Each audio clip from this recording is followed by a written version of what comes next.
হুম, দাঁড়াও। ঠিক আছে, আচ্ছা চলো তাহলে স্টার্ট করে দিলাম।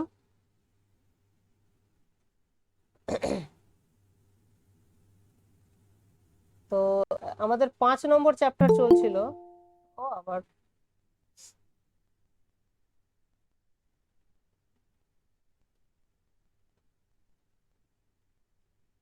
ওকে, ওকে দেখো, প্রথমে হচ্ছে স্প্যানিং ট্রি। আমরা এটা কিছুটা রিপিটেশন হচ্ছে, বাট হোক। স্প্যানিং ট্রি কাকে বলে? তো ট্রি মানে মনে আছে তোমাদের যে অ্যাসাইক্লিক, মানে সাইকেল থাকবে না এইরকম একটা কানেক্টেড গ্রাফকে আমরা ট্রি বলতাম। কোনো সাইকেল যার মধ্যে থাকবে না কিন্তু কানেক্টেড। এবার হচ্ছে স্প্যানিং ট্রি বলতে আমরা কি বলছি? ধরো জি হচ্ছে একটা কানেক্টেড গ্রাফ, তার একটা সাবগ্রাফকে আমরা বলছি স্প্যানিং ট্রি। সাবগ্রাফটা হচ্ছে টি, যার যেটা কিনা ট্রি, এবং ওর ওর মধ্যে জি এর সমস্ত ভার্টেক্স কিন্তু আছে। তাহলে let G be a connected graph, then a subgraph T which is a tree by itself is called a spanning tree if all the vertices of G lies in T. তাহলে বোঝা গেল? উদাহরণ হিসাবে তুমি দেখো, এই যে আমাদের সামনে দেখতে পাচ্ছ একটা জি হচ্ছে একটা গ্রাফ, দেখতে পাচ্ছ এর কটা ভার্টেক্স আছে দেখো, এ বি সি ডি ই, 5টা ভার্টেক্স আছে। এই 5টা ভার্টেক্স দিয়ে তৈরি T1 হচ্ছে একটা সাবগ্রাফ যার মধ্যে কোনো সাইকেল নেই। দেখো 5টা ভার্টেক্সই আছে কিন্তু সাইকেল নেই। তাহলে এইটা হচ্ছে একটা স্প্যানিং ট্রি। একই রকম ভাবে T2 হচ্ছে আর একটা স্প্যানিং ট্রি।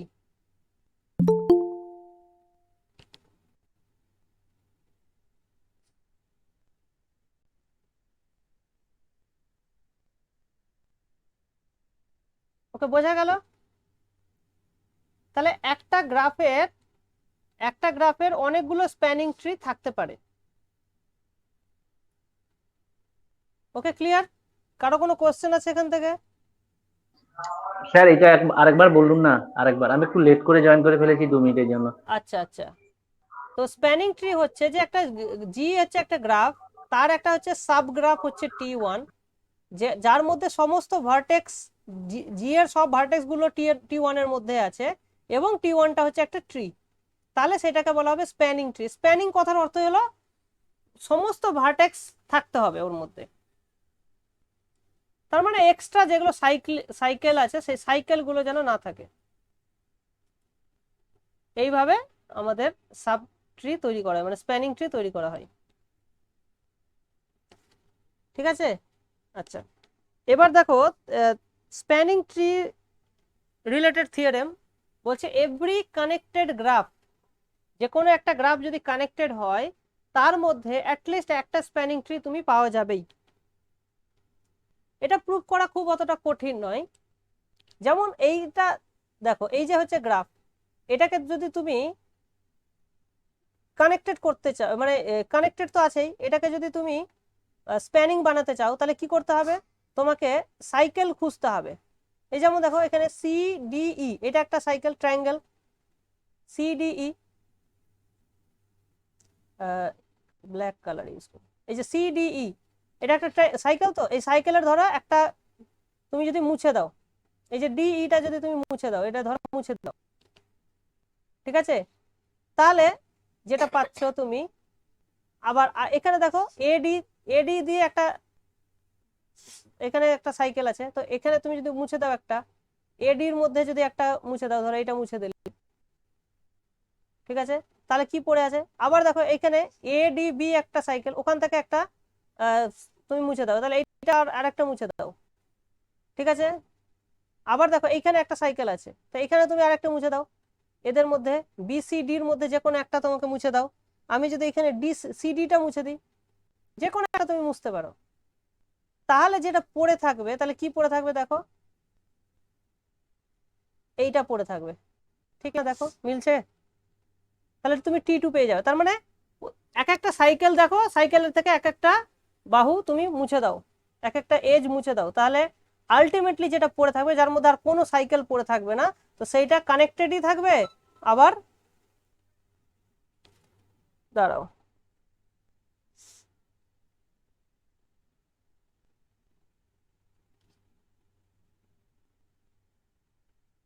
হুম, তাহলে কানেক্টেডই থাকবে, কারণ সাইকেলের এজ যদি তুমি মুছে দাও তাহলে কিন্তু কানেক্টেডনেসটা কানেক্টেডই থাকে, কোনো অসুবিধা হয় না। তো এইভাবে তুমি ট্রি পেয়ে যাবে। ঠিক আছে, তো আমি এই জিনিসগুলো মুছে দিচ্ছি।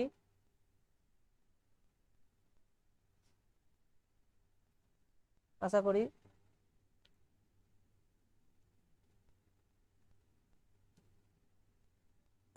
তাহলে বুঝতে পেরেছো। তাহলে এটার মেথড কি, প্রুফ কি? প্রুফ হচ্ছে keep erasing, keep erasing cycle edge to get spanning tree. তাহলে সবসময় কানেক্টেডই থাকবে এবং আস্তে আস্তে সাইকেল গুলো থাকবে না, তখন ওটা ট্রিতে পরিণত হয়ে যাবে। ওকে, নেক্সট থিওরেম বলছে কি, যে a graph having a spanning tree must be connected because spanning tree is always connected. Spanning tree is always connected. এবং ভার্টেক্সে, এবার দেখো একটা গ্রাফের মধ্যে যদি একটা স্প্যানিং ট্রি থাকে, যেটা যদি থাকে তাহলে সেটা তো নিজে কানেক্টেড, স্প্যানিং ট্রিটা তো নিজে কানেক্টেড, আর ওর মধ্যে তো সমস্ত ভার্টেক্স প্রেজেন্ট আছে। এবার তাহলে গ্রাফের মধ্যে এক্সট্রা কিছু এজ থাকতে পারে, ঠিক আছে, তো তাতে কি হলো, কানেক্টেডনেসটা তো প্রেজেন্টই থাকছে। মানে যে কোনো ভার্টেক্স থেকে তুমি যে কোনো ভার্টেক্সে একটা পাথ তুমি পাচ্ছই, স্প্যানিং ট্রির মধ্যেই তো পাথটা পাচ্ছ, তো সেই পাথটা তো অবশ্যই জি এর মধ্যেই থাকছে। ব্যাপারটা বোঝা যাচ্ছে?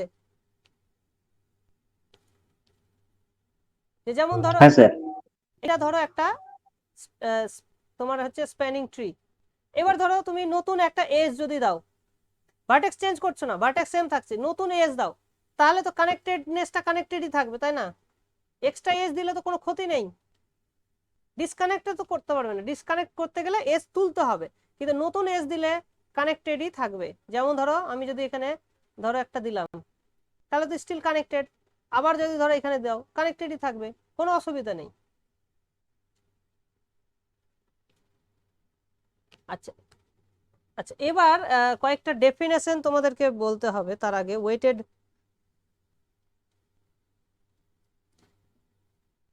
এখানে একটা ব্রাঞ্চ আর কর্ড বলে একটা কনসেপ্ট আছে, সেটা আমরা যদি দেখে নিই, এটার মধ্যেই হয়ে যাবে, ব্রাঞ্চ অ্যান্ড কর্ড। ঠিক আছে, ব্রাঞ্চ অ্যান্ড কর্ড কাকে বলে? দেখো, জি হচ্ছে একটা, এর মধ্যে একটা টি হচ্ছে জি এর ভেতরে আছে, এবং টি হচ্ছে একটা স্প্যানিং ট্রি। তাহলে যে এজ গুলো, এবার দেখো, এবার গ্রাফের যে কোনো এজ, আইদার সেটা টি এর এজ হবে, না হলে এটা টি এর এজ হবে না। ঠিক আছে, তো এই যে সাদাটা দেখছো, সাদাটা ধরো টি, সাদাটা টি, আর এই পুরোটা হচ্ছে জি।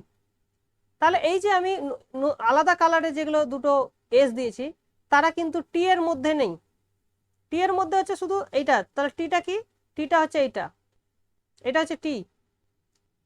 ঠিক আছে, তাহলে এই যে দুটো এজ পাচ্ছি, তারা, তাহলে এখানে আমার নামকরণ হবে, তাহলে যারা যারা টি এর মধ্যে আছে তাদেরকে বলা হয় ব্রাঞ্চ। তাহলে এখানে এটা একটা ব্রাঞ্চ, এটা একটা ব্রাঞ্চ, আর এইটা একটা ব্রাঞ্চ। ঠিক আছে, আর এই যে দুটো থাকলো, এই দুটো হচ্ছে কর্ড। তাহলে যারা যারা টি এর মধ্যে নেই তাদেরকে কর্ড বলা হবে, আর যারা টি এর মধ্যে থাকবে তাদেরকে ব্রাঞ্চ বলা হবে। বোঝা গেল? তাহলে ব্রাঞ্চ আর কর্ডের মধ্যে পার্থক্য বুঝতে পেরেছো? হ্যাঁ sir. Hmm, so e is branch if e belongs to e, এইভাবে ব্যাপারটা ভাবতে হবে। Otherwise if e does not belongs to t implies e is chord। এই হচ্ছে গল্প। আচ্ছা, এবার আসছে ওয়েটেড গ্রাফ। ওয়েটেড গ্রাফটা কি? ধরো আমি এখানে তিনটে শহর লিখছি, ধরো তিনটে শহর এ বি সি, তিনটে শহর, ঠিক আছে? ওকে, তিনটে শহর আছে, এদের মধ্যে রাস্তা আছে, অনেকগুলো রাস্তা থাকতে পারে, ঠিক আছে? এ থেকে সি এর মধ্যে একটা রাস্তা, এবার দেখো তুমি এ থেকে বি তে যেতে যে খরচা হবে, ধরো 5 টাকা, ধরো 10 টাকা খরচা, আর এখান থেকে এ থেকে সি তে যেতে আমার ধরো 20 টাকা খরচা, আর এদিকে হচ্ছে আমার 5 টাকা খরচা বি থেকে সি তে যেতে। এবার তুমি তাহলে কি করবে? তোমাকে যদি বলা হয় যে তুমি এ থেকে সি তে যাও, তুমি কি করবে?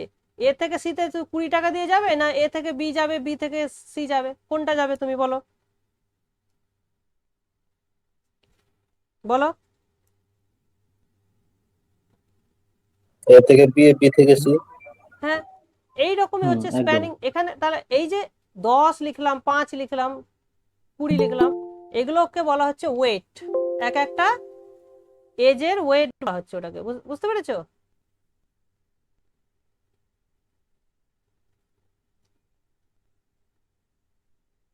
এগুলোকে বলা হচ্ছে ওয়েট। প্রাইস হতে পারে, হ্যাঁ, তৈরির খরচা হতে পারে, অনেক কিছু হতে পারে।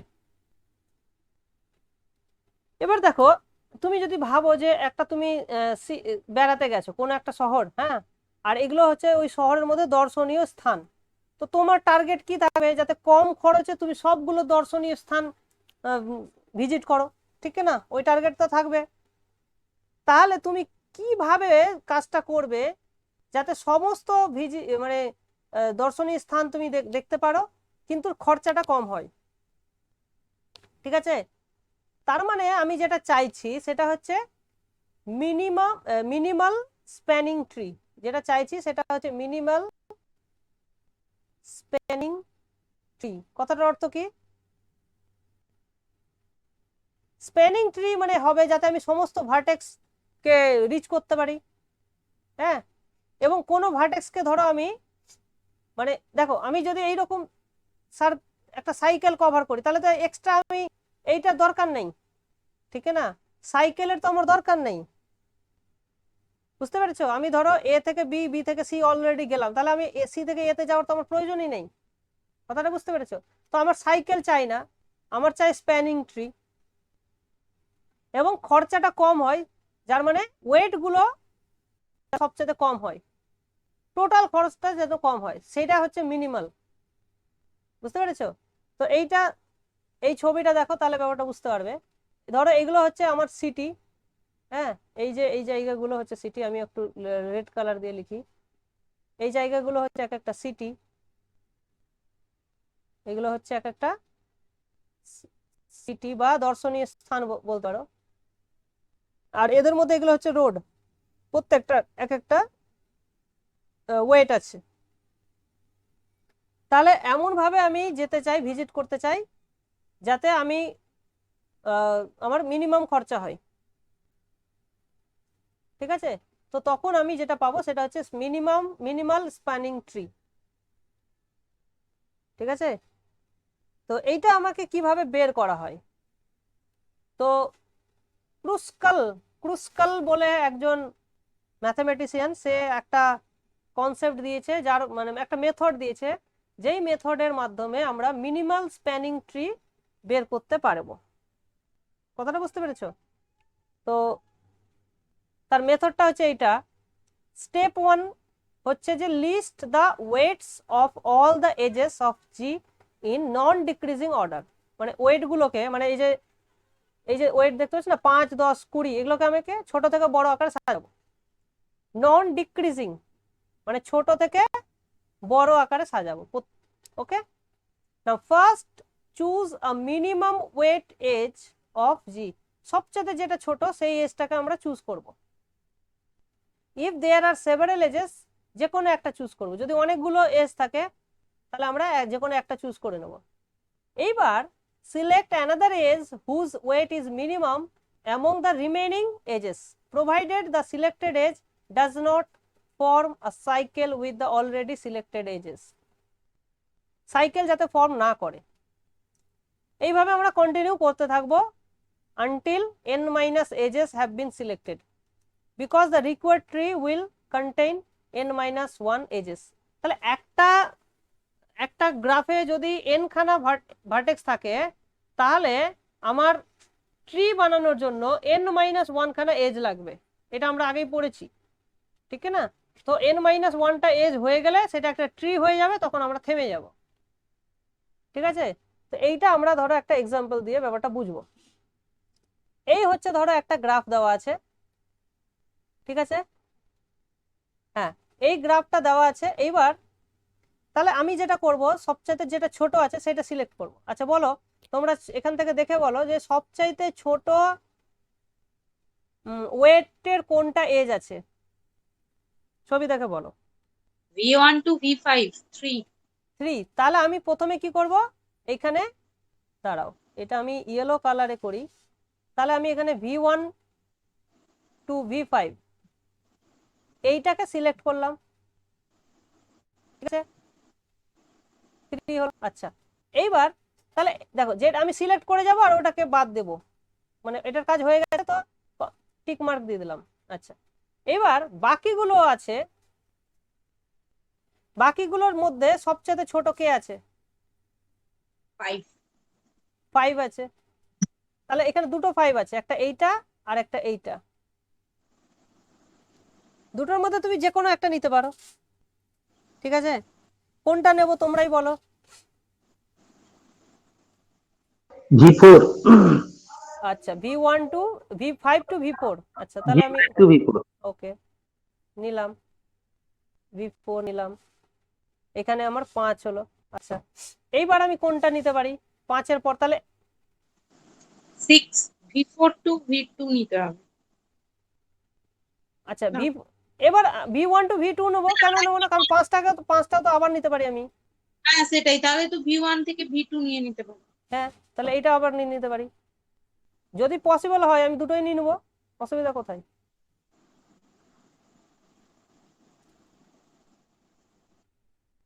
দেখো আমার টোটাল কটা ভার্টেক্স আছে? 1 2 3 4 5টা, তাই তো? 5টার মধ্যে এবার 4টা হয়ে গেল, তো কমপ্লিট হয়ে গেল তো নাকি? না 5টা স্যার V3 এখনো হয়নি, 3টে এজ হয়েছে, আমাদের আচ্ছা 4টে আচ্ছা এজ আচ্ছা লাগবে। আচ্ছা আচ্ছা দাঁড়াও, 1 2 3 4 5টা আছে, আমার 4টা এজ লাগবে, 3টা হয়েছে। আচ্ছা হ্যাঁ, এবার V3 যাওয়ার জন্য আমাকে কি করব? তাহলে V3 যাওয়ার জন্য, আচ্ছা তাহলে বাকিগুলো দেখো এবার। 6এর জন্য আমি যে কোনো একটা নিতে পারি, তাহলে আমি V2 থেকে V3 নিয়ে নিতে পারি।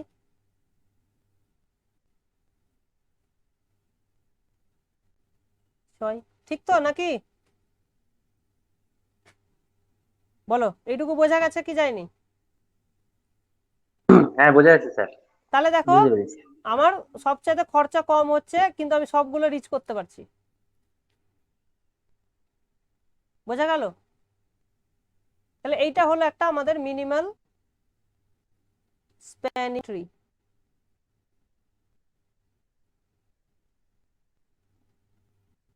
এবং এটা ইউনিক নয়, এটা ইউনিক নয়, মানে একাধিক তুমি অপশন পেতে পারো, ঠিক আছে? যদি V4 থেকে V3 তেও যদি 6 থাকতো, V4 থেকে V3 তেও যদি 6 থাকতো তাহলে তো আমি ওটাও নিতে পারতাম, ঠিক আছে? তাহলে দেখো তোমাদের বইয়ে যেটা দেওয়া আছে সেটার সঙ্গে মোটামুটি ম্যাচ করে যাচ্ছে।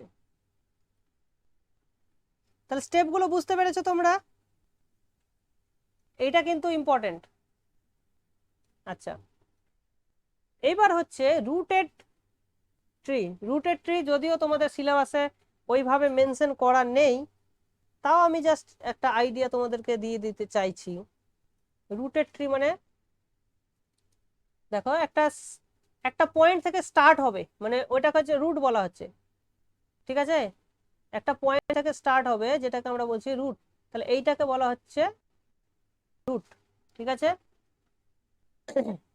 আচ্ছা, এই রুট থেকে এবার ছড়াচ্ছে, শাখা প্রশাখা বেরোচ্ছে।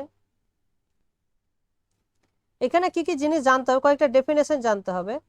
আচ্ছা, রুটেডকে তুমি যদি ডিরেক্টেড গ্রাফ হিসাবে দেখো, মানে এইভাবে যদি তুমি এক্সট্রা অ্যারো দাও, এইভাবে এইভাবে, হ্যাঁ, এইভাবে এইভাবে arrow দিচ্ছ,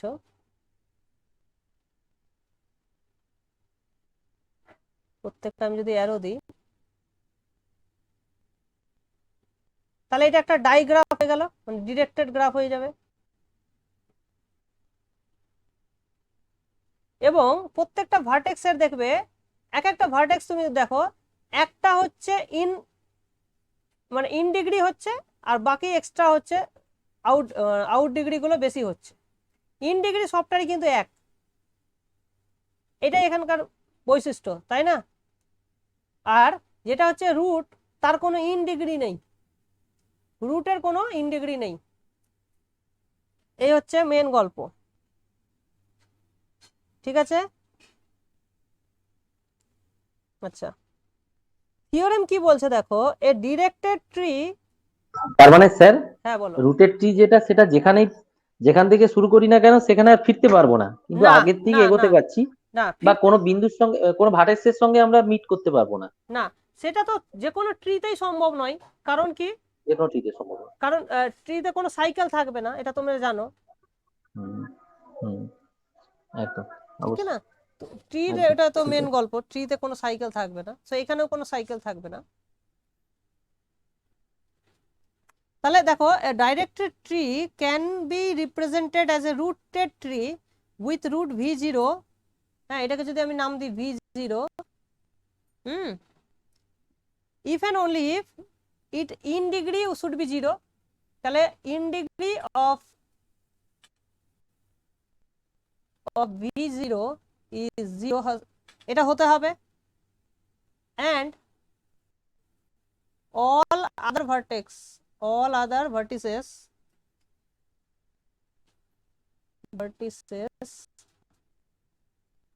have in degree 1। দেখো, স্যার, হ্যাঁ বলো। ইন ডিগ্রিটা একটু বলুন না, এটা ঠিক ইন ডিগ্রি এটা হচ্ছে পড়িনি। যে কটা অ্যারো ঢুকছে ভেতরে, ইন মানে ঢুকছে, আর আউট মানে বেরোচ্ছে। প্রত্যেকটা ভার্টেক্সে দেখো ঢুকছে কে, একটাই অ্যারো ওর ভেতরে ঢুকছে, তাই না?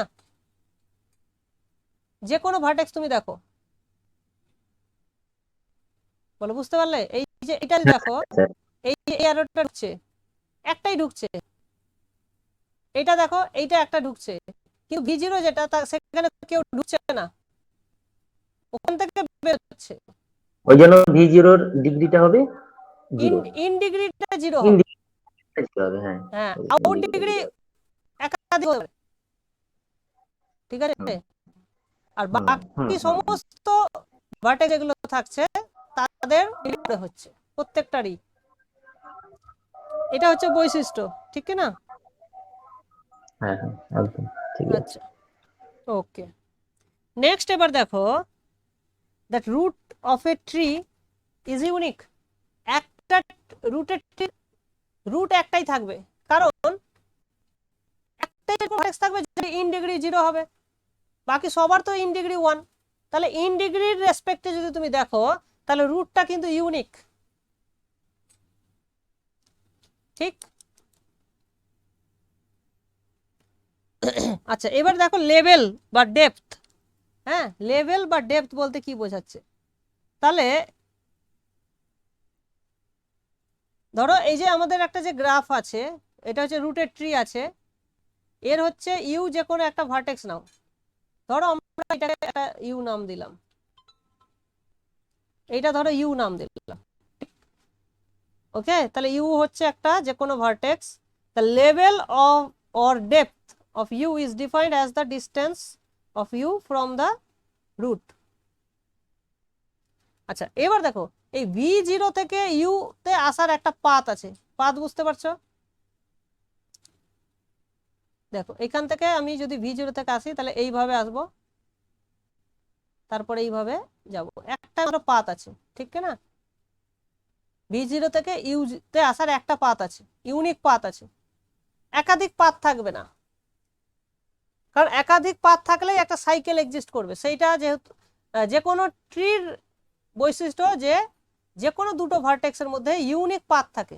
তাহলে এই যে পাথটা দেখছো এর লেংথ কত, এখানে লেংথ মানে কটা এজ দিয়ে তুমি আসতে পেরেছো V0 থেকে ইউতে, কটা এজ লেগেছে? দুটো। দুটো। তার মানে বুঝতে হবে ইউ এর ডেপথ বা লেভেল হচ্ছে 2। তাহলে একটা জিনিস দেখো, এই যে এইটা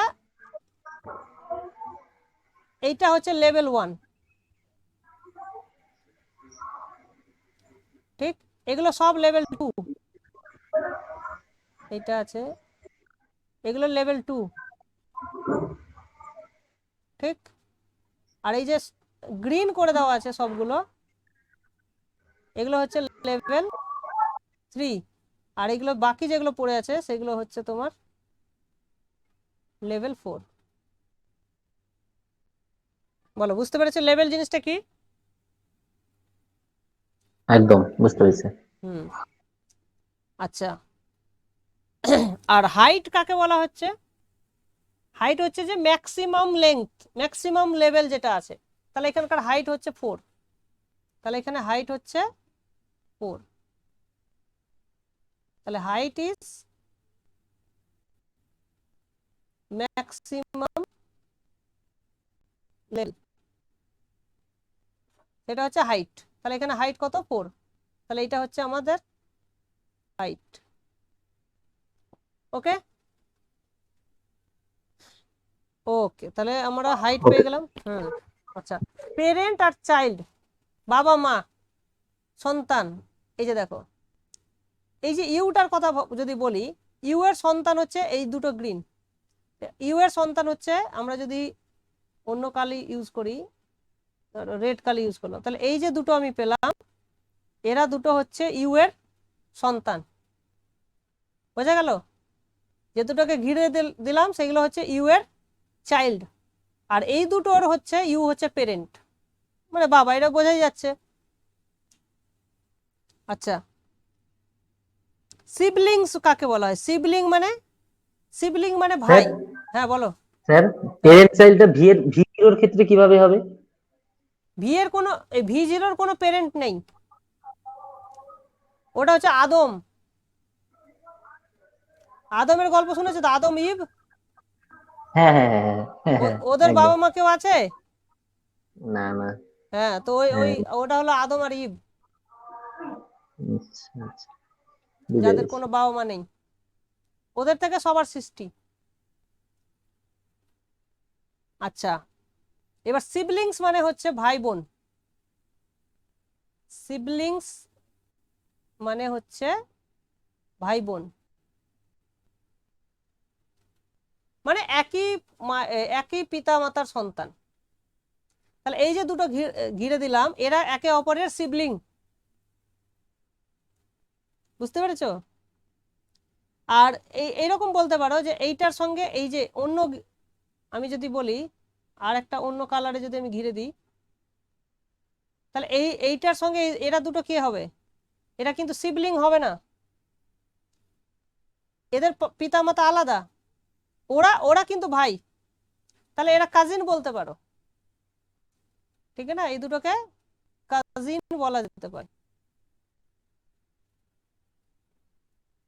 ঠিক আছে? আচ্ছা, নেক্সট হচ্ছে descendant and ancestor. Descendant and ancestor, আচ্ছা,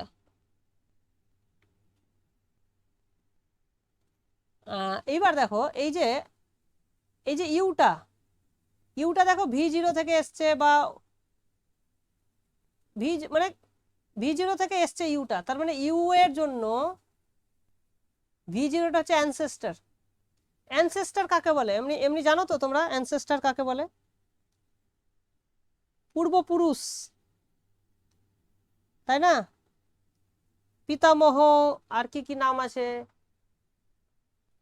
মানে বাবার বাবা, তার বাবা, এরকম পিতামহ প্রপিতামহ এসব থাকে প্রপিতামহ, যেটা। হ্যাঁ, এগুলো হচ্ছে তোমার অ্যানসেস্টর।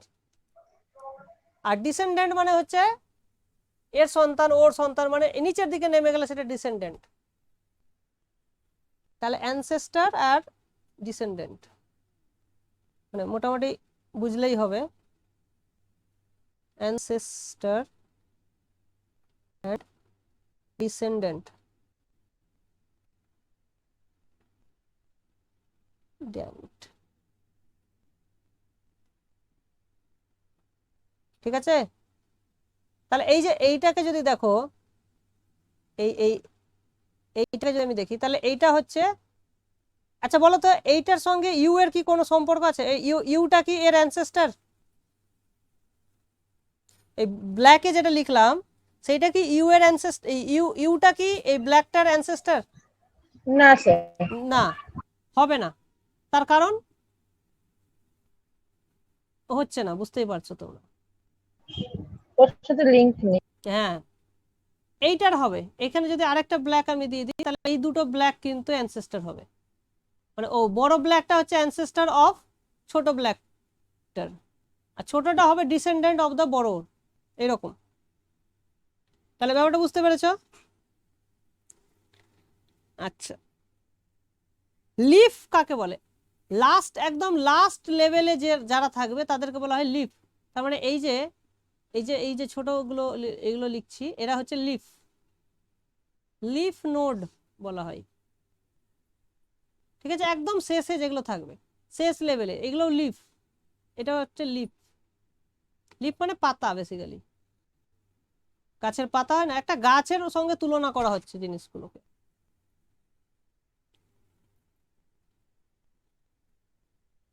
আর যেগুলো লিফ নয় সেগুলো হচ্ছে ইন্টারনাল ভার্টেক্স। এইটা যেমন internal vertex, internal vertex. Sir আগে যাদের কাজিন বলেছিলেন ওরাও তো লিফ হবে তাহলে? দাঁড়াও, লিফ হচ্ছে, হ্যাঁ, লেভেল 4 বরাবর হ্যাঁ বললেন হ্যাঁ, তো স্যার। না না, হাইয়েস্ট লেভেল না, এইটাকেও লিফ বলা যাবে যাদের কোনো চাইল্ড নেই। আর আচ্ছা, হাইয়েস্ট কথাটা নয়, যাদের কোনো চাইল্ড নেই। লিফ মানে হ্যাভিং নো চাইল্ড। তাহলে এটা ডেফিনেশন কোথায় লেখা যায়? এখানে লিখে দিই। লিফ মানে হচ্ছে হ্যাজ নো চাইল্ড। ঠিক আছে, এটা হচ্ছে লিফের ডেফিনেশন। তাহলে এরাও কিন্তু লিফ। এই যে যেমন ধরো আমি এখানে লিখি, এই যে এটাও হচ্ছে একটা লিফ, কারণ এদের কোনো চাইল্ড নেই। এটাও লিফ। বোঝা গেল? হ্যাঁ স্যার।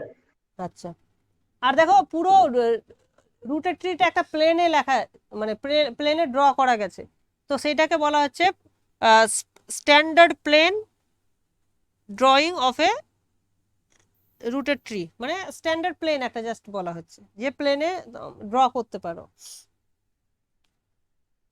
এই হচ্ছে ব্যাপারটা। এখানে আর খুব অতটা জানার দরকার নেই। আচ্ছা, কমপ্লিট এম ট্রি বলতে কি বোঝায়?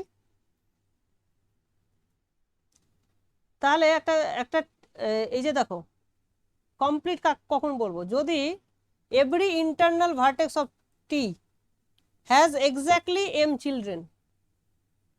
ইন্টারনাল ভার্টেক্স গুলো দেখো, প্রত্যেকটা ইন্টারনাল ভার্টেক্সে দেখো কটা করে চিলড্রেন আছে। এখানে হচ্ছে দুটো, এখানে দুটো, প্রত্যেকটার আমি দুটো করে করেছি। এখানে আবার তিনটে আছে, দেখো দেখো, এইটার হচ্ছে তিনটে চাইল্ড, এটার আছে, এগুলো দুটোর আছে। ঠিক আছে, তো কারো দুটো আছে, কারো তিনটে আছে। তো এইটা কিন্তু কমপ্লিট হলো না। কমপ্লিট তাহলে তাকেই বলবো যদি প্রত্যেকটা ইন্টারনাল ভার্টেক্সের এক্স্যাক্টলি এম চিলড্রেন থাকে and all the leaves have the same level. এখানে যেমন এই যে লিভটা দেখছো, এর লেভেলটা কত? 2, আর এই লিভগুলোর লেভেল হচ্ছে 4। তাহলে দুটো লিফের লেভেল আলাদা, এরকম যেন না হয়। প্রত্যেকটা লিফের লেভেল সেম হতে হবে, আর প্রত্যেকটা ইন্টারনাল ভার্টেক্সের সেম চাইল্ড থাকতে হবে। তো এইটাকে বলা হচ্ছে আমাদের কমপ্লিট এম ট্রি, ওটা দরকার নেই। আচ্ছা, তারপরে বলছে এম ট্রি যদি হয় তাহলে তার ম্যাক্সিমাম একটা একটা যে কোনো লেভেলে মোট কটা ভার্টেক্স থাকতে পারে, এইটা একটা কোশ্চেন আসতে পারে, ঠিক আছে। আচ্ছা, এটা এটা আমরা ডাইরেক্টেড ট্রির একটা থিওরি বলে দিয়েছি, এটা তো আমরা আগে ডিসকাস করে ফেলেছি। আচ্ছা, আর কিছু আমরা আগে থেকে লিখে রাখিনি, তো যাই হোক। তো এইখানে যেটা আমরা বলবো এখন সেটা হচ্ছে theorem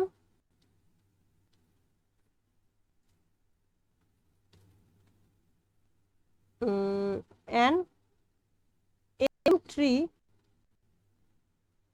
has at most m to the power p vertex at level t, at level p। এটা ভালো করে বুঝতে হবে। দেখো, আমরা যদি ধরো একটা এখান থেকে ধরো 3টে ভার্টেক্স বেরোলো, এখান থেকেও যদি 3টে করে বেরোয়, তাহলে দেখো আমার যে লেভেল 3তে, আচ্ছা এইটা তো 0 লেভেল, এটাকে লেভেল 0 বলা হচ্ছে, ঠিক আছে। এটা হচ্ছে লেভেল 1, এটা হচ্ছে লেভেল 2। লেভেল 2তে দেখো ম্যাক্সিমাম কটা চাইল্ড থাকতে পারে, লেভেল 2তে কটা ভার্টেক্স থাকতে পারে বলো। এখান থেকে 3টে, এখান থেকে আবার প্রত্যেকটাতে 3টে 3টে 3টে করে, তাহলে 3 টু দি পাওয়ার 3 হচ্ছে না? 1 2 3 4 5 6 7 8 9, না 3 স্কোয়ার হচ্ছে। 1 2 3, এখান থেকে 3টে, এখান থেকে 3টে, এখান থেকে 3টে, হ্যাঁ 3 স্কয়ার হচ্ছে স্যার। 3 স্কোয়ার হচ্ছে, তাই না? আচ্ছা, আবার যদি তুমি লেভেল 3তে দেখো, তাহলে এখানে যে 3 স্কোয়ার ছিল প্রত্যেকটা থেকে 3টে 3টে করে যাবে, তাহলে 3 স্কোয়ার ইন্টু 3, তার মানে 3 টু দি পাওয়ার 3 হয়ে যাবে ইন লেভেল 2।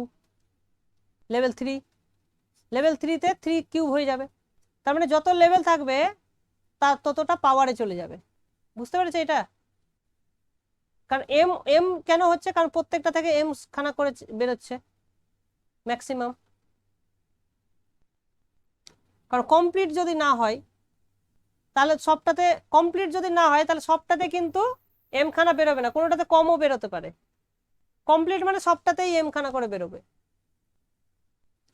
বলো, এইটুকু বোঝা গেছে কি যায়নি? এই রেজাল্টটা মাথায় রাখতে হবে, এই রেজাল্টটা হ্যাঁ, আমাদের মাথায়। আচ্ছা, এইবার যদি সবটা থেকেই দুটো দুটো করে বেরো হয় তাহলে সেটাকে বলা হবে বাইনারি ট্রি। ম্যাক্সিমাম যদি দুটো বের হয় তাহলে সেটাকে বলা হবে বাইনারি ট্রি। বাইনারি ট্রি মানে বাইনারি মানে 2, এম এর জায়গায় যদি 2 হয় তাহলে সেটা বাইনারি ট্রি। তাহলে এটা ডেফিনেশন কি হবে? A binary tree, a binary tree is an ordered tree in which every child is designated as a left child or right child.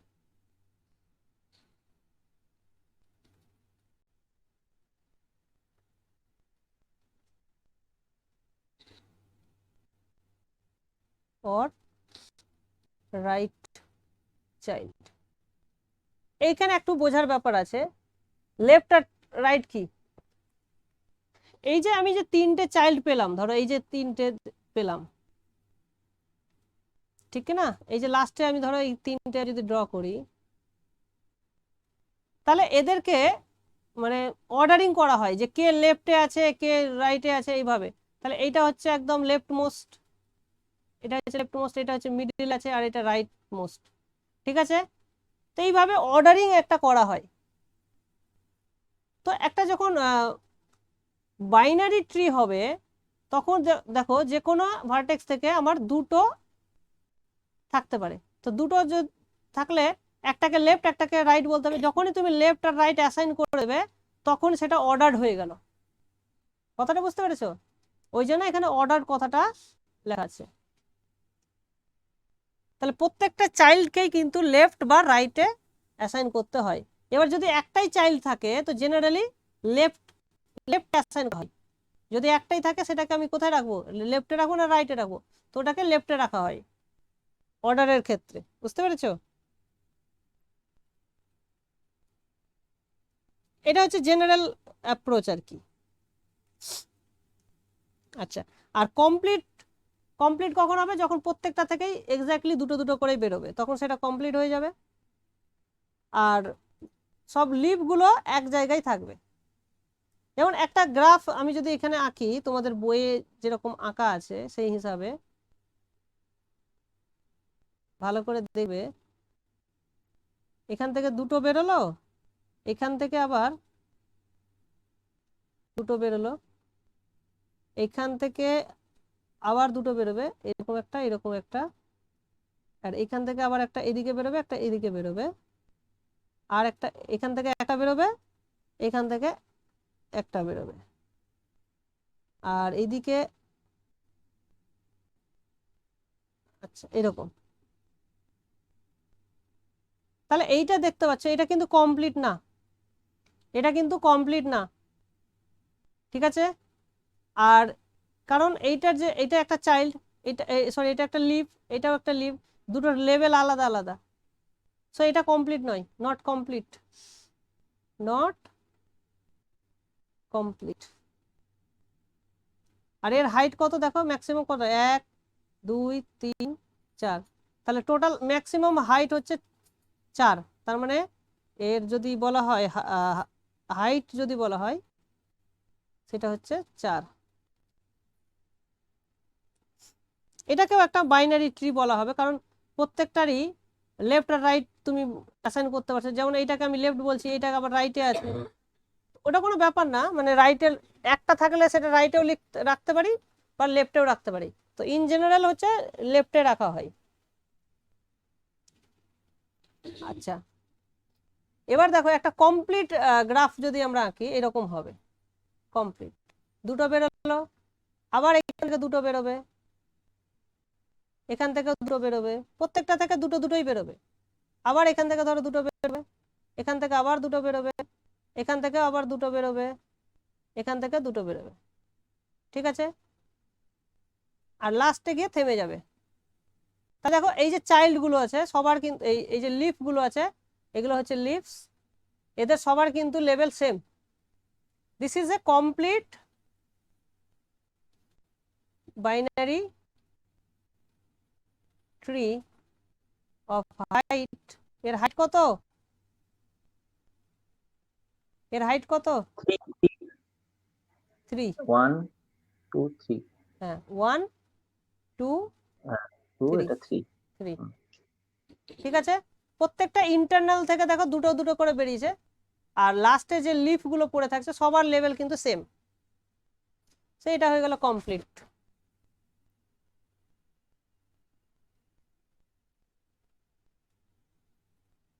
আচ্ছা, তো বাইনারি ট্রি দিয়ে তোমাদের বেশি প্রবলেম তো আসার কথা নয়, বাইনারি ট্রিটা নেই সিলেবাসে, তো আমরা আর কিছু বলবো না এখানে, ঠিক আছে? আর এখান থেকে এক্সারসাইজেও খুব অতটা করে লাভ হবে না, তাও দেখা যাক এক্সারসাইজ। এক্সারসাইজ গুলো আমাকে তাহলে বইয়ে বের করলে, দাঁড়াও। মানে নিউ যে সিলেবাস করেছে ওটাতে নেই স্যার বাইনারি হ্যাঁ ট্রি? হ্যাঁ হ্যাঁ, দাঁড়া আচ্ছা তোমরা দেখে নাও সিলেবাসটা, তাহলে সিলেবাসটা একটু দেখে নাও। এই দেখো সিলেবাসে কি আছে। 134 পেজ পর্যন্ত আছে। হ্যালো স্যার, হ্যাঁ 134 পর্যন্ত আছে সিলেবাসটা। না না না 134 না, পরে আবার প্লেনার গ্রাফটাও তো আছে, দেখতে পাচ্ছ? এই যে হ্যাঁ, স্প্যানিং মানে ট্রি এইটা অবধি এইটা আছে, হ্যাঁ স্প্যানিং রুটেডটা নেই। ট্রি নেই। তাও আমি একটু বলে দিলাম, মানে আমার ভালো লাগছিল ঠিক আছে। বলে আমি বলে ফেললাম। আচ্ছা এবার দেখো প্লেনার গ্রাফ। আচ্ছা কিছু এক্সারসাইজ আমরা করে নিই, আমার মনে হয় না এক্সারসাইজ করে লাভ হবে খুব অতটা। স্যার বাইনারি ট্রি পরে আর কোনো টপিক বললেন? আমার তো ফোন এসে বেরিয়ে গেছিলাম। বাইনারি ট্রিটা বাদ দাও, তুমি এখন ওটা দেখার দরকার নেই। প্ল্যানার গ্রাফটা এবার দেখতে হবে, ঠিক আছে? এটা সিলেবাসে আছে, সো এটা দেখলেই আমাদের শেষ হয়ে যাবে। এক্সারসাইজ তাহলে এখান থেকে আর করাচ্ছি না, বুঝেছো? একবারে আমরা ওই এ করে নেবো, প্রিভিয়াস ইয়ারের সলিউশনটা করে নেবো, তাহলেই কমপ্লিট হয়ে যাবে। আচ্ছা, এবার প্ল্যানার গ্রাফটা দেখে নিই তাহলে। তোমাদের বইটা কোথায় আছে?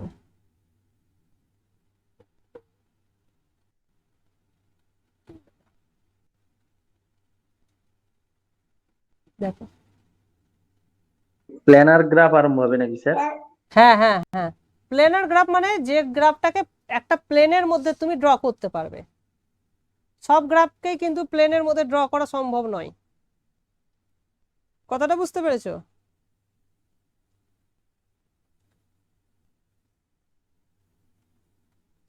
তো হ্যাঁ স্যার, বুঝতে পেরেছি। যাতে করে তোমাদের ওই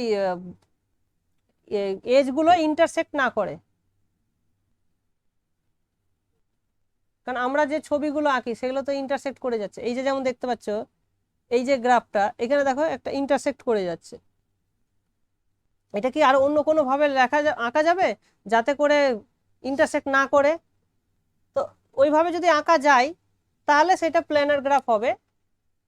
আর যদি আঁকা না যায়, মানে কোনোভাবেই ধরো সম্ভবই নয়, তাহলে সেটা নন প্ল্যানার গ্রাফ হবে। এই জিনিসগুলো আমাদের এখানে দেখতে হবে। এইটা তো এক্সারসাইজ গুলো আগের চ্যাপ্টারে, আমরা করব না এখন।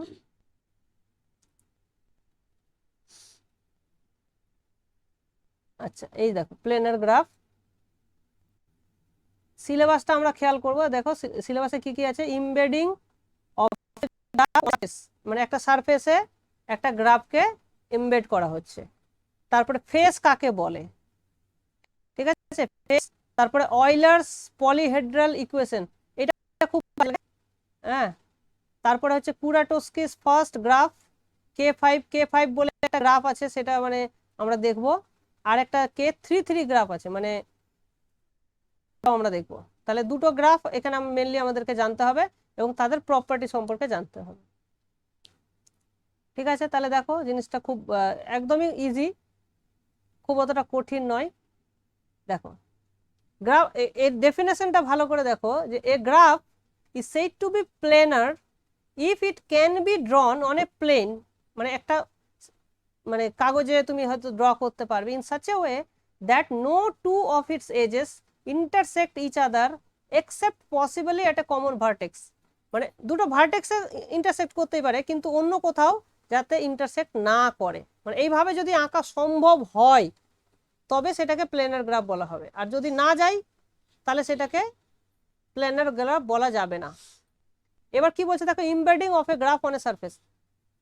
জি যদি যে কোনো একটা গ্রাফ হয় আর এসটা হচ্ছে একটা সারফেস। সারফেস মানে কি বোঝাচ্ছে? সারফেস মানে যে কোনো তল, বক্রতল হতে পারে, ঠিক আছে, যেমন খুশি হতে পারে। যেমন স্ফিয়ারটা কি গোলক, সেটাও একটা তল। তো এইরকম যে কোনো একটা সারফেস, এসটা হচ্ছে একটা সারফেস। তাহলে G is said to be embedded on S when it is drawn on S so that no two edges intersect except possibly at a common vertex। তাহলে একটা তুমি ধরো ফুটবলের ওপরের অংশটাকে একটা স্ফিয়ার তুমি ভাবতে পারো। এবার যদি তুমি ওখানে কয়েকটা ভার্টেক্স নিয়ে নাও আর তুমি যদি মানে লাইনগুলো ড্র করো ফুটবলের উপরে, যাতে করে দুটো লাইন একসঙ্গে ইন্টারসেক্ট না করে, তাহলে যে গ্রাফটা পাবে সেটা হয়ে যাচ্ছে ফুটবলের উপরে ইমবেড করা হলো ওই গ্রাফটাকে। ইন্টারসেক্ট করলে হবে না কিন্তু, বুঝতে পেরেছো? তো যখন তুমি একটা প্লেনে ওইভাবে লিখছো তখন সেটা হয়ে গেল প্লেনার গ্রাফ। বলো বোঝা গেল কি গেল না? এই যে তুমি যে ফুটবলটা দেখো, একটা ফুটবলে কিরকম হয়? ফুটবলে এরকম হয় না, যে এরকম এরকম এরকম থাকে, এরকম এরকম এরকম থাকে, এরকম থাকে। তাহলে এই যে এগুলোকে তুমি যদি ভার্টেক্স হিসাবে ট্রিট করো, তাহলে এরা কি আর কোথাও মাঝখানে ইন্টারসেক্ট করছে? তাহলে এইটা একটা গ্রাফ কিন্তু হয়ে গেল। অলরেডি ফুটবলের মধ্যে একটা তুমি একটা গ্রাফ পাচ্ছ যেটা এমবেডেড ইন দ্য ফুটবল। বোঝা গেল কি গেল না? হ্যাঁ বুঝেছি স্যার, বুঝতে হ্যাঁ। পেরেছি। তো এই হচ্ছে এমবেডিং। এমবেডিং এর মানেটা এটা এইটুকুই, আর কিছু নয়। আচ্ছা, এবার এখন এই এক্সাম্পল দুটো দেখো। এই যে G1 দেখো, এই G1টাকে এখানে এইভাবে ড্র করা হয়েছে যাতে এরা ইন্টারসেক্ট করেছে। আর কি অন্য উপায়ে ড্র করা যেত? এখানে দেখো G2টা কি, G2টা সেম গ্রাফ, ঠিক আছে? G2টা হচ্ছে সেম গ্রাফ বোধহয়, না সেম গ্রাফ না, আলাদা গ্রাফ। তাহলে এইখানে দেখো এটা একটা প্লেনার গ্রাফ, দেখেই বোঝা যাচ্ছে G2টা। Yes or no? একটা প্লেনেই তো ড্র করা হয়েছে এবং কেউ কারো ইন্টারসেক্ট করছে না কোথাও। বলো, দেখে বুঝতে পারছো কি পারছো না? এটা এগুলো কিন্তু বোঝার ব্যাপার আছে। না স্যার বুঝতে পারছি না হ্যাঁ। স্যার, প্যারাগ্রাফটা একটু ছবি এঁকে একটু দেখান না। না এই ছবি তো আঁকা আছে, সেই ছবিটা বোঝার চেষ্টা করো। যে এই যে এখানে কোনো এজ, এজ মানে এই লাইনগুলো কেউ কারো সঙ্গে ইন্টারসেক্ট করেছে, ও আচ্ছা, না ক্রসিং না না করেছে, কোথাও কোনো না ক্রসিং না নেই। না নেই, তাহলে এটা যেটা প্লেনের G1 এ আছে। G1 এ ক্রসিং দেখতে পাচ্ছ, হুম তাহলে এটা আচ্ছা। K5টা দেখো, K5টাও দেখো ইন্টারসেক্ট করে গেছে, হুম ঠিক ঠিক। একদম। এই যে দেখো এইখানে ইন্টারসেক্ট করে গেছে, এইখানে ইন্টারসেক্ট করে গেছে, এইখানে করে গেছে, এগুলো কিন্তু ভার্টেক্স নয়।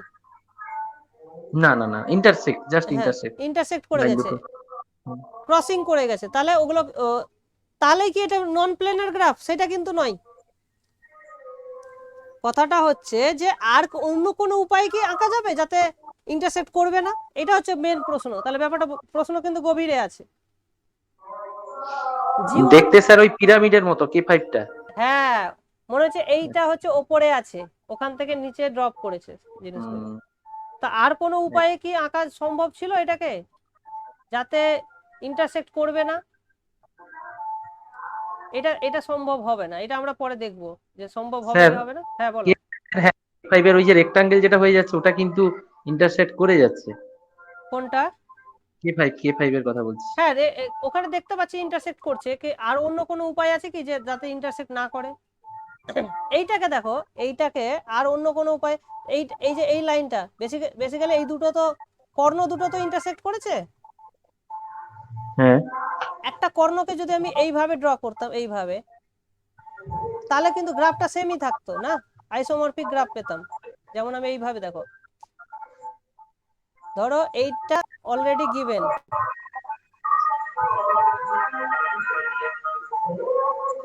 এইখানে একটা দুটো তিনটা চারটা ভার্টেক্স আছে, V1 V2 V3 V4। এইটাকে যদি আমি এইভাবে ড্র করতাম, ঠিক আছে, একটা আমি এইভাবে দিলাম আর একটা এইভাবে দিলাম,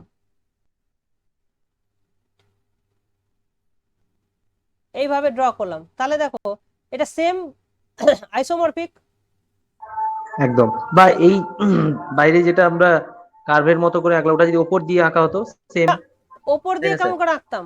এইভাবে এইভাবে বলছো, হ্যাঁ এইভাবে হ্যাঁ হ্যাঁ হ্যাঁ হ্যাঁ হ্যাঁ, একদম সেটাও একদম করতে ওইটা। পারতাম, একই ব্যাপার। হুম হুম হুম, তাহলে দেখো বুঝতে এই যে এইবার যে গ্রাফটা আমি আঁকলাম তাতে কিন্তু ইন্টারসেকশনটা থাকলো না। না। তাহলে এইটাও প্ল্যানার, তাহলে এটাকে আমি প্ল্যানার গ্রাফই বলছি। এটা তাহলে প্ল্যানার গ্রাফ, হুম, মানে প্লেনে আঁকা সম্ভব। একদম, এবং যেটা ইন্টারসেক্ট করছে না, করবে হ্যাঁ না হ্যাঁ, সেই প্লেনে, রকম। হ্যাঁ ওই রকম ভাবে যদি সম্ভব হয়, মানে যদি কোনো একদম, পসিবিলিটি থাকে, তাহলে সেটাকে প্লেনার গ্রাফ বলবো।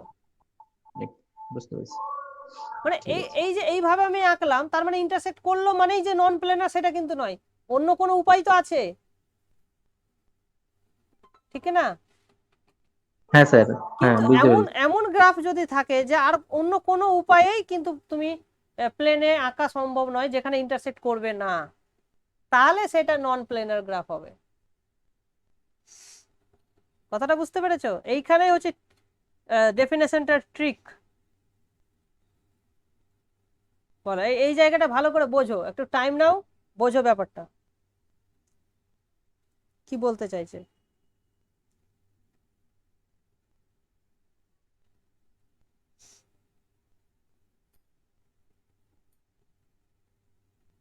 ক্লিয়ার আচ্ছা হলে স্যার, হ্যাঁ বলো।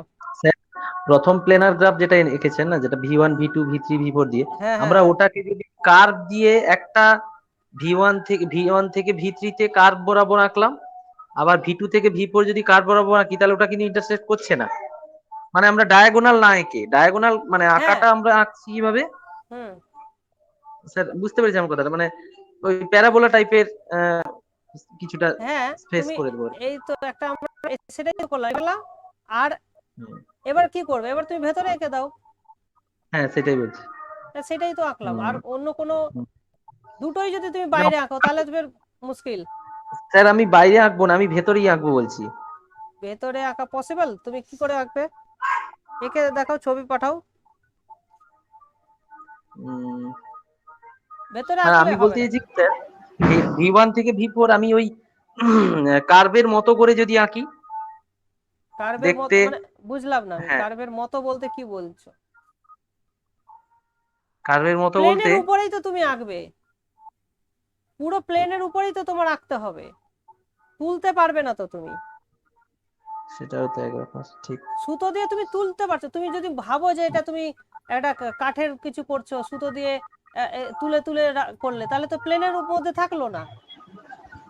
হ্যাঁ স্যার ঠিক। এইগুলো তো আঁকা যাবে, ওই যেটা ওই যে সেই পিরামিড বলছিলেন ওইটা কিন্তু হবে না প্ল্যানার, আমি ওটা এঁকে ওটা দেখলাম। ওটা দেখে মনে হচ্ছে আঁকা সম্ভব নয়। একদম। এটা হবে না স্যার। হ্যাঁ, এইটা দেখো, এইটা কোনোভাবেই তুমি মানে বাইরে মানে প্লেনের মধ্যে তুমি পারবে না, যতই তুমি আঁকা বাঁকা এজ দাও না কেন, ঠিক না? এটা সম্ভব হবে না। তো ওইটাই, হ্যাঁ স্যার, এটা হবে না। হ্যাঁ ওইটাই এখানে বোঝার ব্যাপার, যে এই যে এখানে দিয়েছে যে ওই G1টাকে আমি অন্যভাবে আঁকলে এটা প্লেনার বোঝা যাচ্ছে, ঠিক আছে? তো however the graph K5 is not planer, এটা পরে প্রুভ করা যাবে যে কেন প্লেনার নয় ওটা, ঠিক আছে? তাহলে তাহলে দেখে কি করে মানে বোঝা যাবে না যে একটা গ্রাফ প্লেনার কি প্লেনার না? দেখে মানে যদি ওটা দেখতে পাচ্ছি যে কোনো ইন্টারসেক্ট করছে না, তাহলে তো অটোমেটিক বোঝা যাচ্ছে যে প্লেনার। কিন্তু ইন্টারসেক্ট করছে মানেই যে ওটা প্লেনার নয় সেটা বলা যাবে না, মানে আর তো কোনো পসিবল ওয়ে থাকতেই পারে। বোঝা গেল? হ্যাঁ স্যার। হ্যাঁ, আর এই যে তার মানে এই যে দেখো এখানে কে ফাইভটা যে প্লেনার নয়, এটা কিন্তু চোখে দেখে বলা মুশকিল, এর একটা সলিড প্রুফ কিন্তু লাগবে, তাই না? মানে ডাইরেক্টলি তুমি চেষ্টা করছো, তুমি ফেল করে গেলে তার মানে যে হবে না তা তো নয়, অন্য কেউ তো অন্যভাবে চেষ্টা করে পারতেও পারে। তুমি কি করে গ্যারান্টি দেবে যে কেউ পারবে না দুনিয়াতে? কথাটা বুঝতে পেরেছো? K5টা যে কেউই মানে প্লেনের মধ্যে আঁকতে পারবে না উইদাউট নন ইন্টারসেক্টিং, তাহলে তো সেটা বোঝা মুশকিল না? এই হচ্ছে গল্প। আচ্ছা,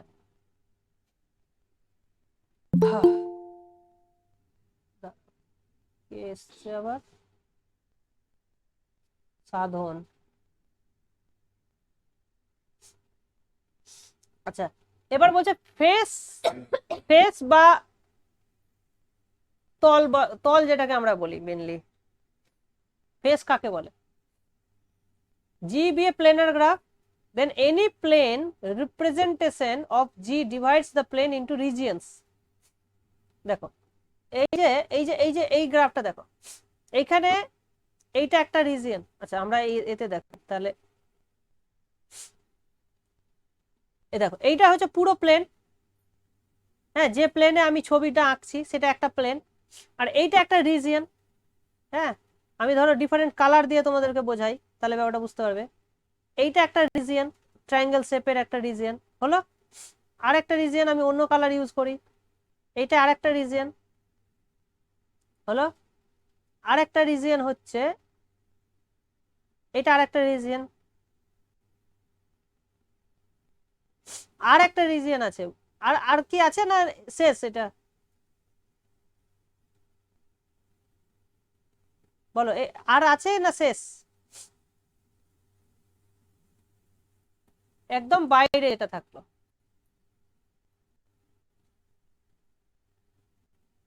তাহলে মোট আমি কটা রিজিয়ন পেলাম দেখো, কটা কালার ইউজ হলো, 1 2 3 4টা, 1 2 3 4। তাহলে এগুলো হচ্ছে ফেস, এক একটা রিজিয়নকে বলা হচ্ছে এক একটা ফেস। বলো বোঝা গেল কি গেল না? বুঝতে পেরেছি স্যার। হ্যাঁ, ফেস ইজ ডিফারেন্ট রিজিয়নস, এইটাই বলা হচ্ছে আর কি।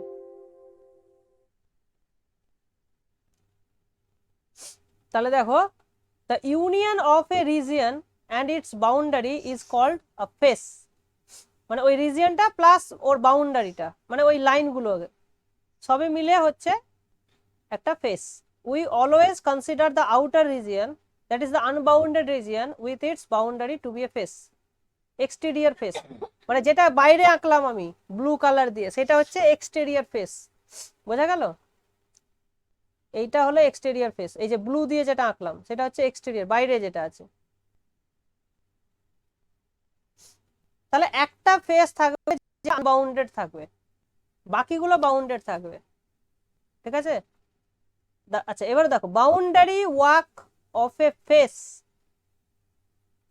এফ অফ এ মানে এখানে এফটা কি, এফটা হচ্ছে ফেসটার নাম। ঠিক আছে? ওখানে যে 4টা আমি ফেস পেলাম, আমাদের ছবিতে 4টে ফেস পেলাম, তাহলে যে কোনো একটা ফেসকে তুমি চুজ করো। Of a planar graph, G is a closed walk in G covering the perimeter of the face। তার মানে ভাবো এইখানে তুমি আচ্ছা এখানে নাম দিয়ে দাও ভার্টেক্স গুলোর, V1 V2 V3 V4। ঠিক? আচ্ছা এবার যে আমি ধরো রেড ফেসটা যেটা আছে, তাহলে সেখান থেকে তুমি বাউন্ডারি দিয়ে তাহলে এইরকম করো, V4 V4 two V3 V3 two V1 V1 two V4। এই যে একটা তুমি ক্লোজড পাচ্ছ, ঠিক না? এটা কি বলা হবে? ক্লোজ ওয়াক বা পাথও বলা যেতে পারে এটাকে, বা এটা একটা সাইকেলও। তাহলে এইটাকে বলা হচ্ছে বাউন্ডারি ওয়াক। বোঝা গেল? তাহলে বাউন্ডারি ওয়াকটা কি জিনিস? যে কোনো একটা ফেস নাও, ওই ফেসের পেরিমিটার দিয়ে মানে বাউন্ডারি দিয়ে বাইরে দিয়ে তুমি যদি একটা পাথ মানে ভাবো, সেই পাথটাকে বা ওয়াকটাকে বলা হচ্ছে boundary walk. Observe that vertices and edges may be repeated in a boundary walk, যে এই জন্য এটাকে ওয়াক বলা হচ্ছে, মানে কোনো কোনো ক্ষেত্রে ওটা রিপিটেড হতে পারে। ঠিক আছে? সেই জন্য ওটাকে ওয়াক বলা হচ্ছে। আচ্ছা, সাইজ অফ এ ফেস, একটা ফেসের সাইজ বলতে আমরা কি বলছি?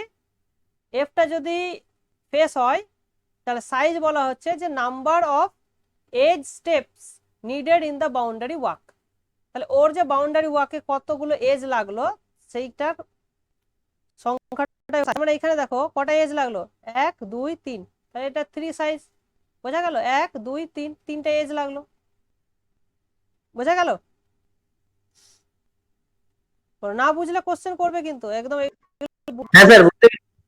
হ্যাঁ আচ্ছা, এবার বলছে দেখো, a face of size n is said to be an n-sided face। যদি n খানা সাইড থাকে, সাইজ যদি n হয় তার মানে n সংখ্যক আছে, এজ আছে, তার মানে ওটা n-sided face বলা হবে। Observe that the number of edge steps in a boundary walk of a face may be more than the number of edges on the face boundary। এজের থেকে তোমার এজ স্টেপের সংখ্যা বেশি হতে পারে যদি রিপিটেড হয়।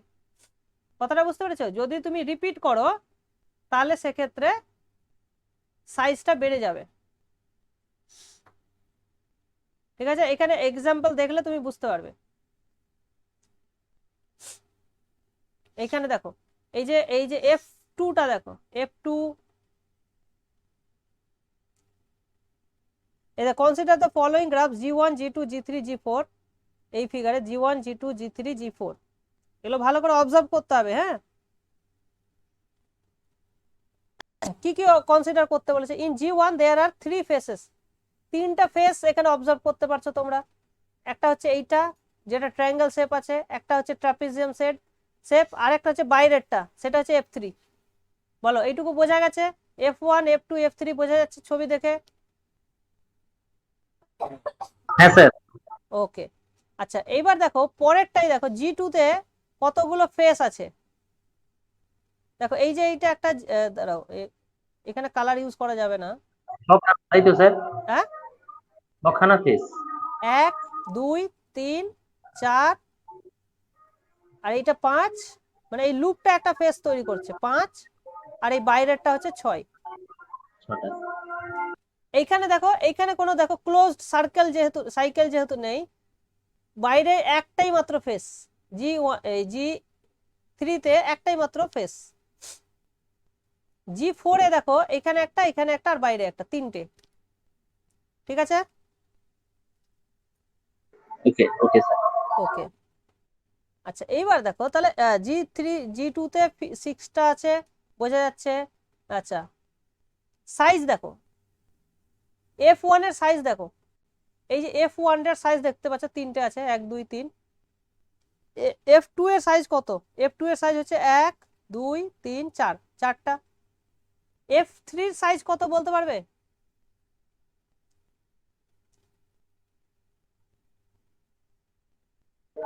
টোটাল নাকি স্যার? টোটাল যোগফল? না, টোটাল যোগফল নয়, পুরোটা যেন কভার করে, এই যে বাইরে বাউন্ডারিটা যেন কভার করে। তাহলে এখান থেকে শুরু করে এটা এটা এটা টোটালটাই, হ্যাঁ। মাঝখানেটা দরকার নেই। মাঝখানেরটা দরকার নেই, না মাঝখানেরটা দরকার নেই, ঠিক। তাহলে ওটা হয়ে যাবে আমার কটা?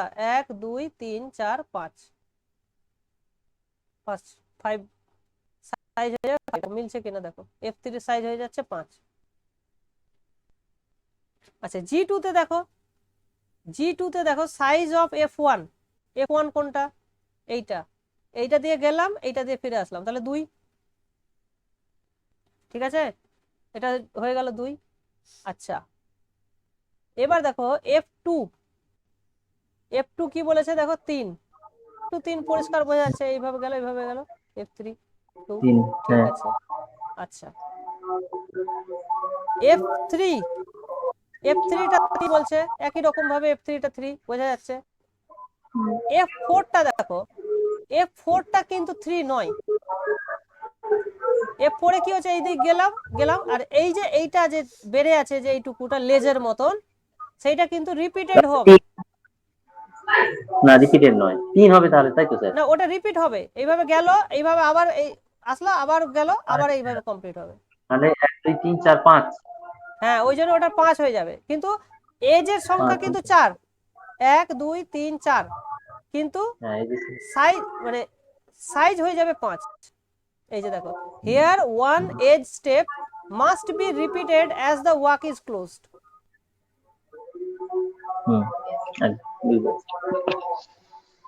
ঠিক আছে, আর F5 যেটা হচ্ছে, F5 কোনটা? এই যে এটা একটাই লুপ আছে, তো ওটা 1 হয়ে যাচ্ছে। আবার F6 যেটা হচ্ছে বাইরেরটা, সেটা আবার 8 হয়ে যাবে। সেখানে কেন 8 হয়ে যাবে? সেখানে আবার এই যে এই দুটো রিপিট হবে, দুবার রিপিট হয়ে যাবে। বুঝতে পেরেছো? হ্যাঁ হ্যাঁ, আর ভেতরে গুলো তো নেওয়া যাবে না। হ্যাঁ, আর ভেতরে গুলো নেওয়া যাবে না। তাহলে বাইরে কে কে থাকছে? 1টা 2টো 3 4 5 6 7 8। ঠিক আছে, আর এইখানে যে একটাই হচ্ছে, এখানে সবকটাই রিপিটেড হবে। ঠিক আছে, এখানে সবটাই রিপিটেড হবে। 1 2 3 4, 4 দুগুণে 8। আচ্ছা, ধন্যবাদ। G3 তে 8 হয়ে যাবে, সাইজ হয়ে যাচ্ছে 8। তাহলে observe that for a tree with m edges with exterior face f, the size f is 2 times m. Since in the boundary walk of f every edge must be repeated once. তাহলে boundary ওয়াকে কিন্তু সবকটা vertex তোমাকে নিতে হচ্ছে। দেখো মানে পুরো পেরিমিটারটা কভার করতে হচ্ছে, ঠিক কি না?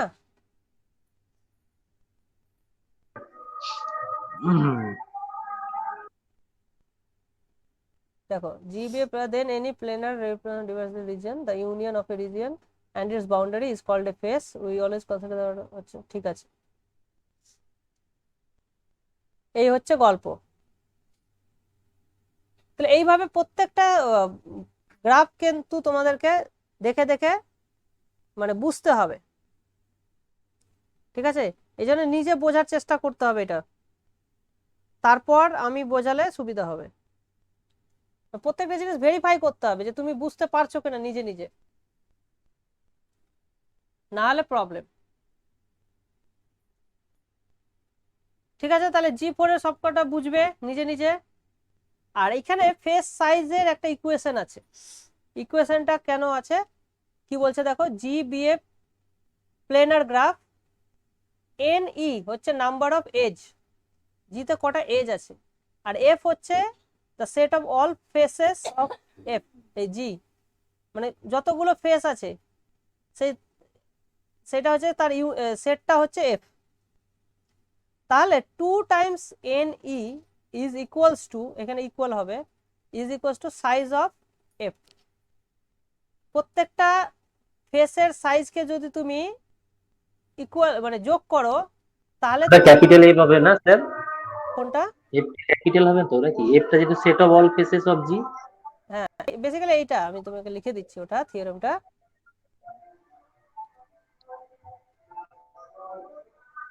তাহলে বুঝতে সুবিধা হবে তোমাদের। দাঁড়াও তোমাকে একটু টাইম দাও।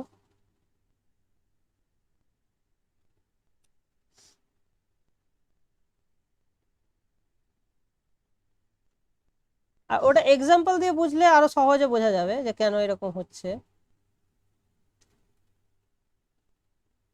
মানে প্রত্যেকটা এজই রিপিট হবে দুবার করে।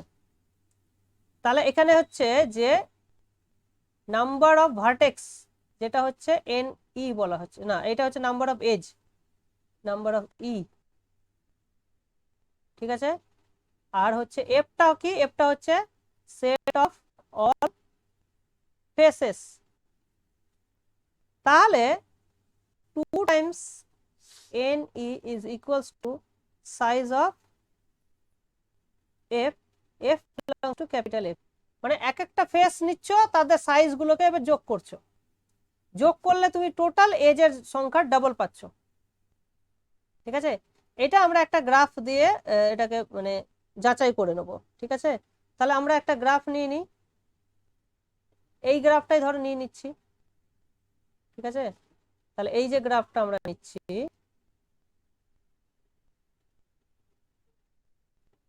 হলো, আর এইভাবে নিয়ে নিচ্ছি। আচ্ছা এইটাকে নাম দিচ্ছি F1, F2, F3, আর বাইরেরটা হচ্ছে F4। তাহলে এজ কটা আছে দেখো, টোটাল এজ কটা আছে? 6টা। 6টা। আচ্ছা সাইজ অফ F1 কত হচ্ছে?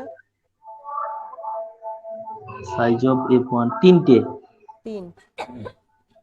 সাইজ অফ F2 এটাও 3। 3। সাইজ অফ F3 কটা? 3। এটাও 3। আর সাইজ অফ সাইন F4 চলে আসে বারবার, এটা কত? F4 এরটা এটা 3। এটাও 3। তাহলে টোটাল কত হলো? 3 4 12, যোগ করলে কত হচ্ছে? 3 12। 4 আর 12। এটাকে দেখো 2 দিয়ে গুণ করলে দেখো 12 মিলছে। হ্যাঁ কারণ কি হ্যাঁ এই যে দেখো তুমি যখন F1 এর সাইজ দেখছো এইটা কাউন্ট হচ্ছে, আবার যখন F2 করছো তখন আবার এইটা আরেকবার কাউন্ট হয়ে যাচ্ছে। প্রত্যেকটা এজ ওই জন্য দুবার করে কাউন্ট হচ্ছে, বোঝা গেল? কারণ এক একটা এজ দুটো ফেসের মধ্যে থাকছে না, বুঝতে পেরেছো? হ্যাঁ স্যার একদম দুবার করে কাউন্ট হয়ে যাচ্ছে। এটা একবার আগেরটার সঙ্গে তার পরেরটার সঙ্গে হুম হুম এরকমই হ্যাঁ লাইনের এদিক দিয়ে। হুম সেই জন্যই দুবার করে কাউন্ট হচ্ছে, আর এক্স্যাক্টলি দুবারই হচ্ছে। আর কেউ যদি বাইরে থাকে এরকম ধর একটা যদি বাইরে থাকে এরকম, তাহলে সেটাও কিন্তু সেটা একটা ফেসেই কিন্তু দুবার কাউন্ট হয়ে যাবে, মানে একবার এইভাবে যাবে আবার ব্যাক করবে, তখনই ও ওখানে দুবার কাউন্ট হয়ে যাবে। বোঝা গেল? তো এনি হাউ কিন্তু প্রত্যেকটা এজে কিন্তু দুবার কাউন্ট হচ্ছে, এই জন্য একদম এটা ডাবল হচ্ছে। বুঝতে পেরেছি, ঠিক আছে। হুম এটাই এখানে অবজার্ভ করার ব্যাপার হচ্ছে। আচ্ছা, এটা তাহলে বোঝা গেল মোটামুটি। আর এটাও তাহলে প্রত্যেকটা গ্রাফে এটা একটা ক্ল্যারিফাই করার বিষয় যে এই জিনিসটা হওয়া উচিত। ঠিক আছে? আর নেক্সট হচ্ছে Euler formula, very very important formula.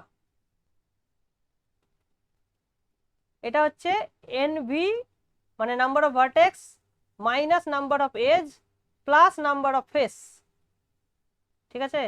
Has to B 2,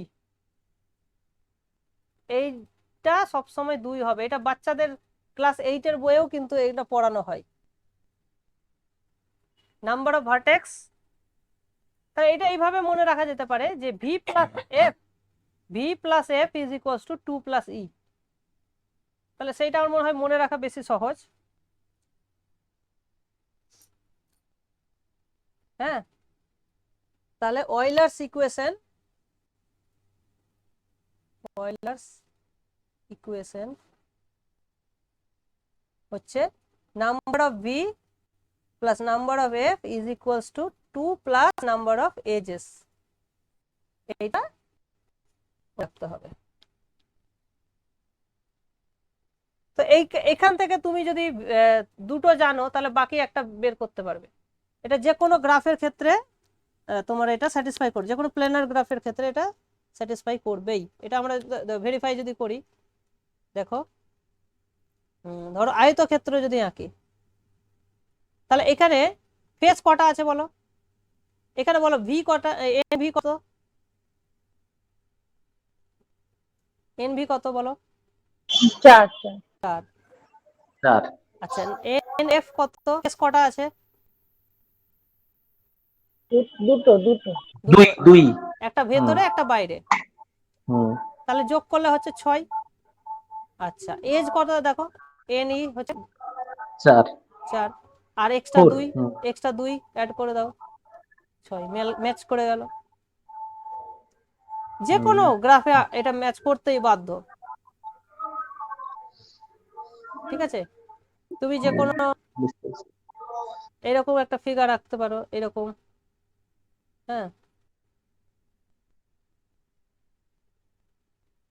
এইভাবে এটা যোগ করে দাও এইভাবে। ঠিক আছে? তাহলে এখানেও দেখো আঁকলে তুমি দেখতে পাবে ম্যাচ করে যাবে।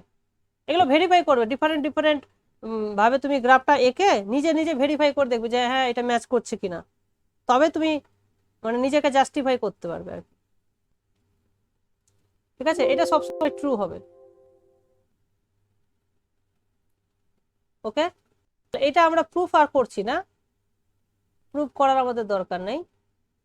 আচ্ছা, এইবার দেখো আস্তে আস্তে কিন্তু এই এই রেজাল্ট গুলোকে কাজে লাগিয়েই একটা গ্রাফ প্ল্যানার কি প্ল্যানার না সেইটা বোঝা যাবে। ঠিক আছে? আমার মনে হয় আজকে এখানে থেমে যাওয়াটা আমাদের উচিত, কারণ এর পরের জিনিসগুলো একটু একটু কমপ্লিকেটেড আছে, এগুলোকে আর একটু ডিটেলসে বুঝতে হবে, তাহলে জিনিসগুলো আমার এর পরের দিন আমরা শেষ করতে পারবো, পরের দিন শেষ করে দেবো। স্যার শুধু তো এই প্ল্যানার গ্রাফটা আছে, পরের চ্যাপ্টার আছে নাকি নেক্সট না না ইউনিট? না, নেক্সট এটাই last chapter. Matrix representation of graph ওটা এটা ওটা নেই না? সিলেবাসে নেই। আচ্ছা আচ্ছা, ঠিক আছে। ওটা সিলেবাসে নেই। এটা বেশ ইন্টারেস্টিং, আমার আমার তো খুব ভালো লাগে এই চ্যাপ্টারটা, প্ল্যানার গ্রাফটা। ঠিক আছে? ওকে। Okay sir. হুম।